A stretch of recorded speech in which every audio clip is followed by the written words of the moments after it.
নবী সাল্লাল্লাহু আলাইহি ওয়াসাল্লাম বলেছেন যে এই দোয়া পড়ার পরে যদি কেউ সকালে পড়ে রাত্রের আগে মারা যায় জান্নাতে চলে যাবে।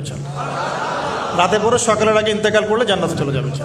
সৈয়দুল ইস্তেগফার। আমার সাথে বলবেন আল্লাহুম্মা আনতা রব্বি লা ইলাহা ইল্লা আনতা খলাকতানি আনা আবদুক ওয়া আনা আলা আহদিক ওয়া ওয়া'দিকা মাস্তাতা'ত আউযু বিকা মিন শাররি মা সানা'ত আবুউ লাক বিনি'মাতিকা আলাই ওয়া আবুউ বিযানবি ফাগফির লি ফাইন্নাহু লা ইয়াগফিরুয যুনুবা ইল্লা আনতা।